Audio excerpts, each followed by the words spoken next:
Reverend Dr. Munther Isaac. It's an absolute blessing to be with you, someone that I've had the blessing of getting to know virtually. We were supposed to connect in person on one of your trips to the United States, inshallah, in the future.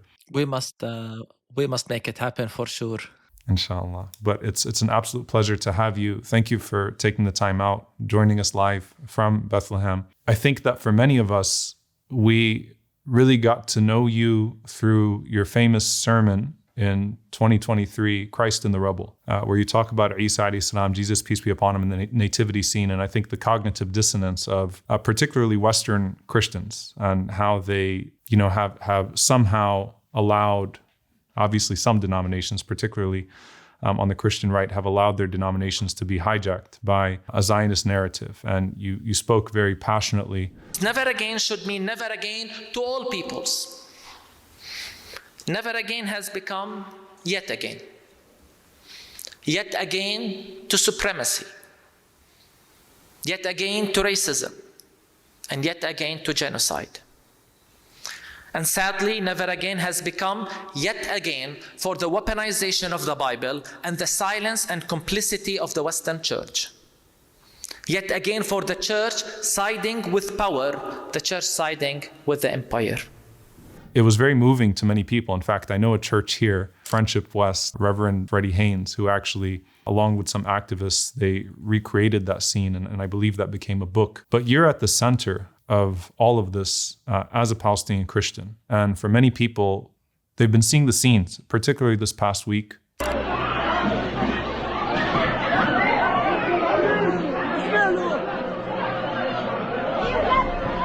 Palm Sunday, over 40,000 Christians barred from worshiping on their holy day.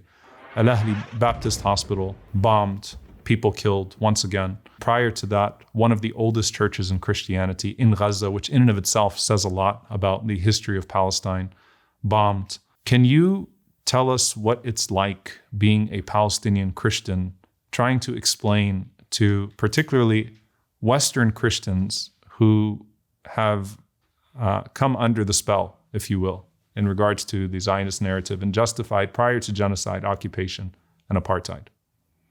For us, it begins by actually trying to explain to people that Palestinian Christians exist. Because in the Zionist discourse, maybe Palestine was an empty land, or all Palestinians are Muslims. And to me, it's surprising that we even have to explain this, given that Jesus was born in Bethlehem. And in our faith, according to our faith, he was risen in Jerusalem. The first church was in Jerusalem. The surprise is not that there are Palestinian Christians. The surprise should be if we did not exist, because there has always been a continuous Christian presence. And that in itself, it feels strange to even have to remind people about this. But then beyond that, you have to begin dismantling, and this is the most difficult part, a systematic discourse that has been in the minds of most Western Americans that, as I said, not only all Palestinians are Muslims, but that's the problem actually. And they like to frame the conflict as a conflict between two forces, the forces of good being the Judeo-Christian tradition, the forces of evil being Arabs and Muslims. And then all of a sudden, here we come as Palestinian Christians and we say, wait a minute, not only is this the wrong framing, the problem is not religious, the conflict is not religious, it's about occupation, it's about the colonization of Palestine. There is a beginning, 1948, everything that led to that. And as I continue to argue today, it's wrong to talk about not just a conflict, but a religious conflict. When you make the situation in Palestine, when you frame it as a religious conflict, the conclusion is that Muslims and Jews cannot get along because of something inherent in those two religions, namely, usually it's Islam that is portrayed as the problem. That serves an agenda. Our mere presence actually provides an obstacle to all of that. But it's really hard for us. I mean, it's hard to put it in words, how frustrating it is. Not just that we have to challenge this narrative, but that it comes from supposedly our sisters and brothers who, purposefully or not, have ignored our not just existence, but our suffering. And somehow try to continue even to deny our suffering as Palestinians under occupation, under an oppressive regime that seeks to displace us. And because they have bought into this Zionist narrative, that led them to dehumanize all Palestinians, including Palestinian Christians, by the way. And we will be mistaken, Sheikh Omar, to think that this prejudice against Palestinians or Arabs or Muslims stops when it comes to Middle Eastern Christians or Arab Christians or even Palestinian Christians.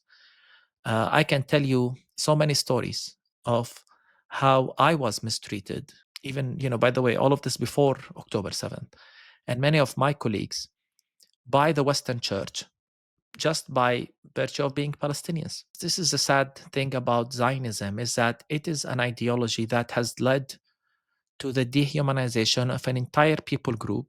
And we're seeing the results of this today. A genocide is normalized, justified, because in the mind of the Western world, we are maybe, and many in the Western, we can't just say all, but in the minds of many, and certainly in the Zionist narrative, we are maybe less human. It's an empty land. Even when Palestinian Christians speak, hello, we exist, it is still an empty land in terms of people of equal worth. So try to think, how hurtful it is for us to be in this position. First, to plead for our existence, then for our side of the story as the victims of oppression, and then seeing how a certain ideology and theology has led our siblings to dehumanize us and our Palestinian neighbors. I was just reflecting this past Sunday. You have churches, mega churches here in the United States with a big Israeli flag, and the pastors are shouting genocide propaganda, simultaneous to Christians being barred from their holy places or Christians being bombed in their holy places. And someone like yourself being at the center of that, having to not only deal with that back home, but having to come here and try to impress upon other Christians.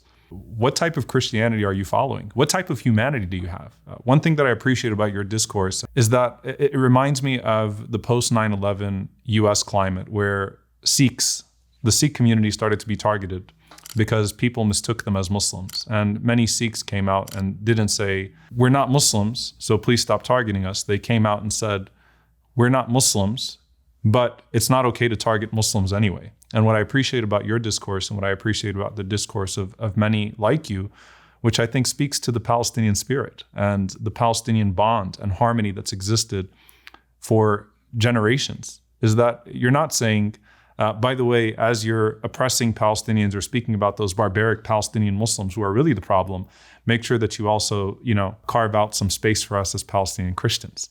It's interesting. What I always would say to people is that it is Islamophobia. Anti-Palestinian bigotry does traffic in Islamophobia, but not all Palestinians are Muslims. But it's the same framing, especially here in the United States, that post 9/11 framing that has allowed for a very particular framing of the Palestinian people from which no one is spared, right? If you share that Palestinian identity, you are not spared. Absolutely, Sheikh Omar. And I realize, by the way, that by virtue of being a Christian, I have a certain advantage when it comes to the Western audience. But I can never use that to speak on the plight of Christians only. I think we lose our credibility. I will lose my credibility as a man of faith if I only protest the suffering of Christians, for example, and ignore the suffering of everyone else. To me, that's an important point. I will never just highlight the plight of Palestinian Christians as if we are special, distinct, or as if we are somehow exceptional. That's actually the ideology we're facing. That's what we're trying to fight, that everyone is equal, all lives matter the same. But I think second, we have, and this is what we tell everyone, there is no Christian solution. You cannot help Christians alone. You cannot, as if, continue oppressing Palestinians, but single out the Christian community, because we're Palestinians at the end of the day. Whenever I meet church leaders, and this happens a lot, by the way, who say something similar to what you said, maybe in softer tone. Yes, it's complicated. We realize there's a problem, but at least is there something we can do for you as a Christian community? And that's when I say, no. If you really are concerned about the future of Christianity in the Holy Land or in Palestine, whatever you call it, As an American Christian, you have to bring just peace. You have to bring equality.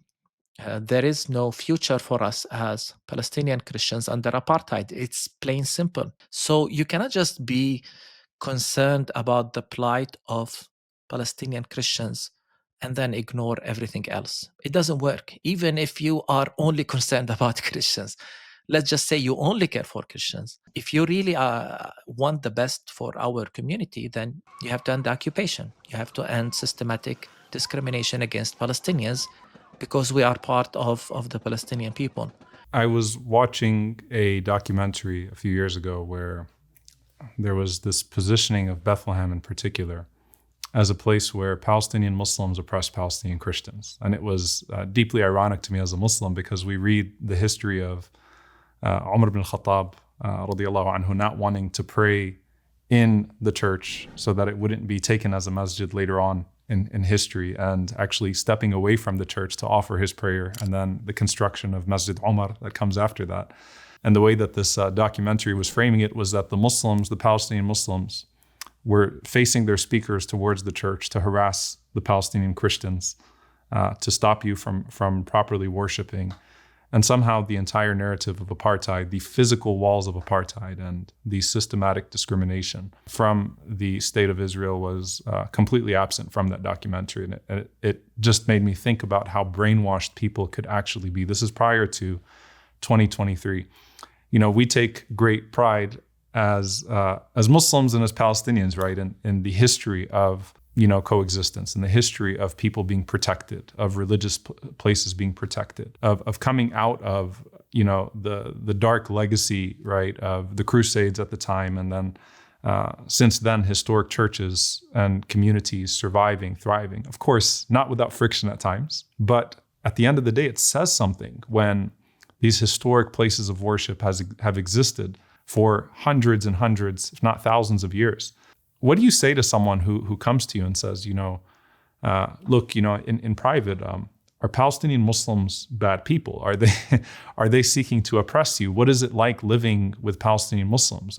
Do you need to be rescued? Because that's also the savior mentality, right? The Western savior mentality is that we have to save you from your barbaric Palestinian Muslim neighbors. How do you sort of push back on that and educate people on the history, especially of Bethlehem, which is incredibly rich with that history? I usually say in a joking manner, if Muslims are persecuting us, we will be the first to tell you, don't worry. It's sad. It's sad because clearly it serves a discourse. And it's sad because we could be talking, for example, about how the separation wall stole land from Palestinian Christian families, how Israel is denying us, preventing us from going to Jerusalem to pray for the first time in history, to go freely. If you're lucky, the military gives you a permit every now and then to visit Jerusalem. We could be talking about the unfair, unjust family reunification laws that Israel implemented, basically to separate families. We have families that are separated because of the apartheid policies of Israel. And all we get is maybe sympathy, maybe let's have a conversation, we'll see, all of that. Maybe Israel is justified, they will tell us to do so. But then there is one minor incident in which there is friction, and frictions happen between any community. And then all of the attention gets on that incident. To me, it clearly shows that not just it's biased, but there is an agenda, as I said, that tries to frame the conflict as one between the forces of good versus forces of evil. And there's the coining of the Judeo-Christian tradition as a code maybe for supremacy versus Islam. And to me, what's wrong is that in the Ten Commandments it says, do not cast a shahadat zur, false witness on your neighbor. That's why I say jokingly, if Muslims persecute us, we will let you know. And again, I'm not claiming things are perfect. But even when it comes to history, you mentioned what happened in the 7th century when Arabs came to Palestine. Less than 100 years before that, the Persians came to Palestine and they destroyed the churches. They did massacres. The Arabs didn't. Omar ibn al-Khattab, the Khalifa, as you said, decided on purpose, I cannot pray inside the church so that Muslims won't turn it into a mosque. So he prayed outside. And this has shaped the relationship between Christians and Muslims for centuries to come. And I would argue beyond that, when Jews were persecuted in Europe under the Inquisition or other, persecuted from Christians, where would they flee usually? Where did they used to flee? So the fact that, we have this powerful discourse that even managed to not just ignore and change hundreds of years of history, but even managed to put aside the evil of the Holocaust, in which, and I always say this, was it the Arabs and the Muslims who killed 6 million Jews? Was that a genocide committed by Arabs and Muslims? But the fact that it's just only 70 years ago and everyone seems to have forgotten about it, and all of a sudden it's Arabs and Muslims that are the problem, shows the power of discourse. In Palestine, we have been living together for years. People ask me, how is the relationship between Muslims and Christians in Palestine? I say, well, we've been living together for 1400 years. You think that by now we figured it out, And there is also, Sheikh Omar, and I think this is what many Westerns don't get, and I'm sure you understand this. There is the assumption that Christians are an ethnic minority or a minority that looks different or speaks different, similar to what Europeans witness in the West, the Asian minority or the African minority, or people who look different, speak different, maybe have different culture and habits. What people don't realize is not only that we're both Arabs, but maybe we as Palestinian Christians are more proud Arabs than the more Palestinian Muslims. We're so proud that we are Arabs. The culture is the same, the language is the same, the habit is the same. We enjoy the same food. And then we have years of joint struggle against oppression, colonization, and injustice that really brought us together in a strong way. And again, none of this is to deny that sometimes friction exists, but that's normal in every community. None of that says that I wish there are things I wish I could change. But let's be fair about the reality here and what the real problem is. Reverend Munther, are you in touch with some of those Christians from Gaza? I mean, can you talk a little bit? There was a church, second or third oldest church in Christianity destroyed in Gaza, which I think in and of itself deflates a certain narrative. The fact that a church could exist in Gaza, one of the oldest churches in Christianity, could exist in Gaza for that long, in and of itself, I think, disproves the nefarious narrative that Christian Zionists put out there. Can you speak to any type of interactions you've had with some of your own members in Gaza, maybe those that have successfully fled? I'm not sure if you have any that have been able to come out of Gaza as a result of the genocide. So at the beginning of the war, there was around 1,000 Christians in Gaza. Right now, the number has declined to almost half.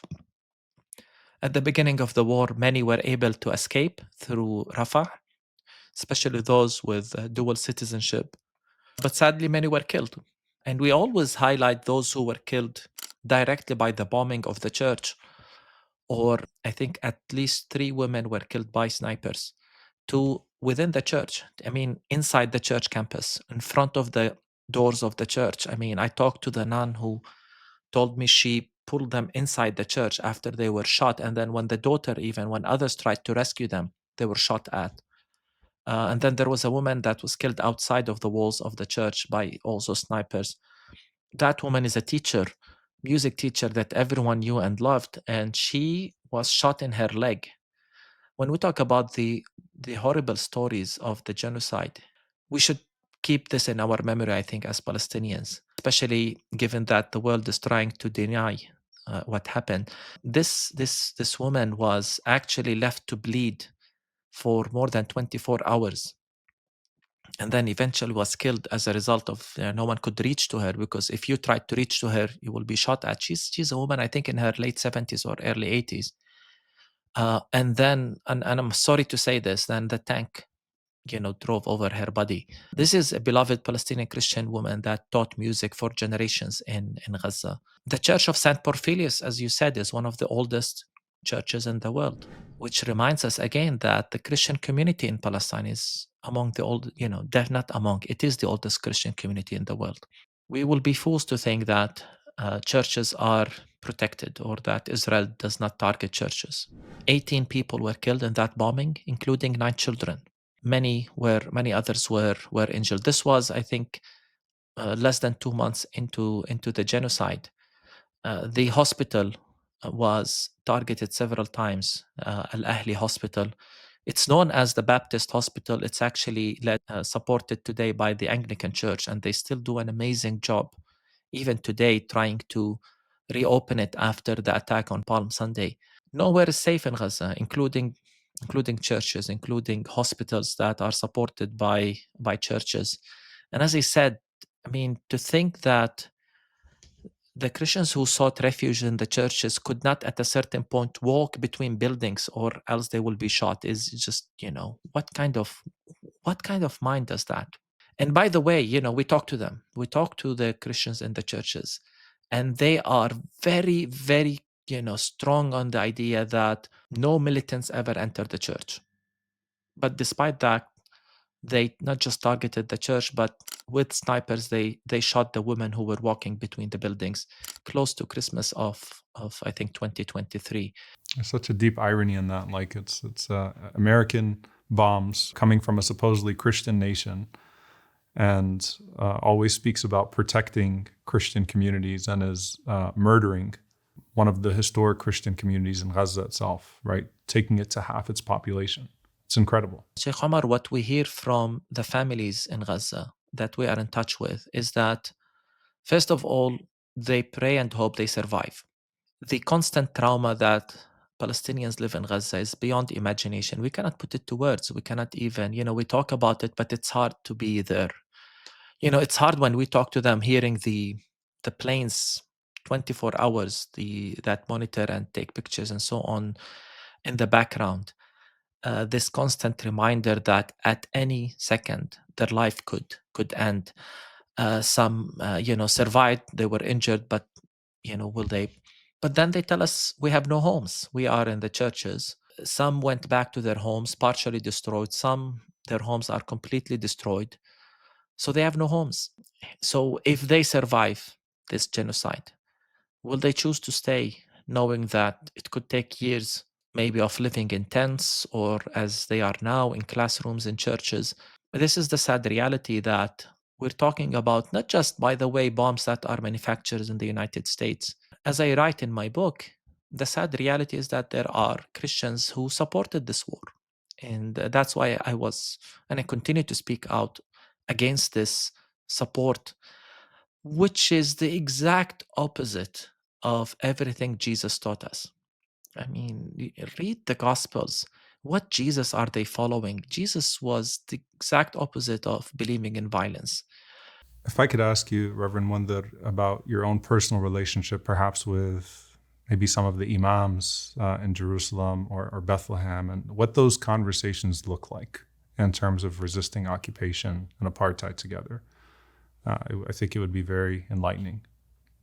One of the things I do is, in addition to pastoring, I am part of Bethlehem Bible College. We train students for ministry in the church.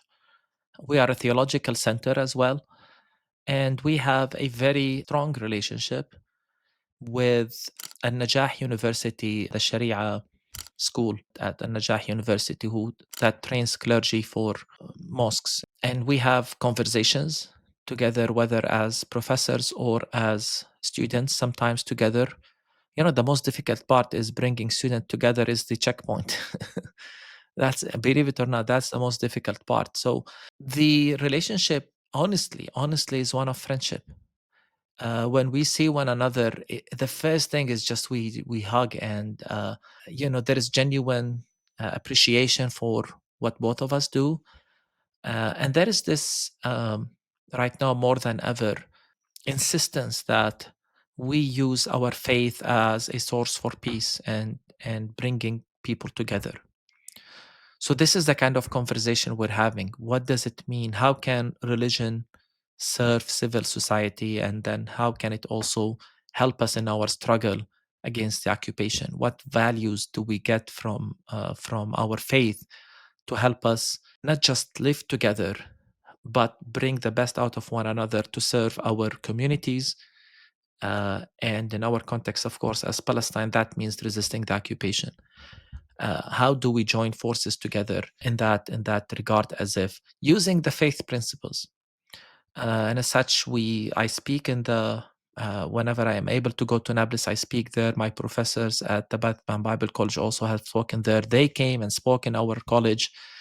The most powerful thing is when students meet and compare notes, and just to emphasize, we are training very committed evangelical students and not just evangelicals, but within, the spirit at the Bible College to be good Christians, and the same they are doing at Al-Najah. But I think what we want to tell our students, both of us, is that being a committed Muslim or being a committed Christian obliges you to be a good neighbor. So what does that mean? Let's explore this. Let's explore this together. Beautiful. Reverend, one that I want to ask you, I think as a final question here, in all your trips to the United States, and I've noticed you've spoken to Christians across the spectrum, right? So you've been to churches, I think, that are aligned, right? Especially some of those that are maybe not occupied, ironically, by Zionist ideology. But you've also spoken to people that are definitely on the other side of that. And I saw you with Tucker Carlson. I saw you on some very heated interviews, and you held yourself very well. Like I said, you didn't throw Palestinian Muslims under the bus. You spoke to I think the entirety of the occupation and apartheid and what preceded the genocide and what Christians should know. Have you felt like there's been any breakthrough when you come here? Have you seen changes in perceptions with people? I mean, there's a lot of cynicism that exists right now, right? We're protesting every day. The images of tens of thousands of slaughtered children has not swayed a great chunk of the public. Our foreign policy in the United States remains entirely steeped in anti-Palestinian bigotry. Have you seen any breakthroughs when you've come here and spoken to different churches? I actually have, to be honest. And I've seen, I think there is clear unease with many, especially young Americans, young Christians, with what they're seeing, whether it's the genocide in Gaza or the rhetoric that's coming from their leaders. I'm beginning to see minds and hearts open. I think we are at a stage in which many are realizing that something is wrong. I think that social media helped us a lot, not just to expose the horrific crimes that are taking place right now in Gaza, but also to present the voices of many Palestinians that were contrary to the perception they had about Palestinians. I think now they're beginning to realize, to see who Palestinians are, all of us. And so, if it wasn't that I'm seeing some change, I wouldn't honestly be traveling. And people are asking questions. Many years ago, and maybe this is um, many years ago, when pastors used to ask me for advice, how do we engage with our Muslim neighbors in the United States, I would usually say, just go and knock the door and say, can we have coffee? And I think right now, what I'm urging those on our camp in the United States, wherever I speak, they always ask me this question, what do we tell to Christians who support Israel? And I say, first of all, you need to realize that many don't know. And second, that you have to begin talking to one another, because oftentimes I notice there is so much condescension from one people group to the other. I think more than ever, there is an openness. And so what I would say even to you now is, why don't you knock on the doors and talk to churches who I know are beginning to question this unconditional support to Israel? Because on the one hand, every time people go on one extreme, those on the other side begin questioning that.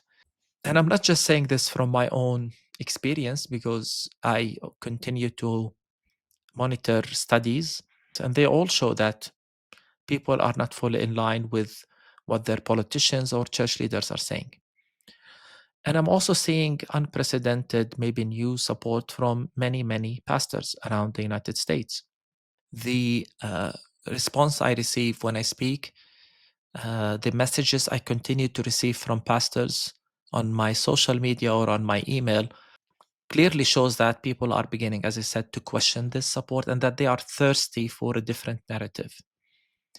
And we will continue to provide that. And I think it's important to remember and to realize that this has to be a struggle for all people of faith. We need to find common grounds with, and there is definitely that with many. When I speak with Christians, of course, this is what I tell them: you need to find Jewish and Muslim neighbors and people of other faiths who agree with you on this.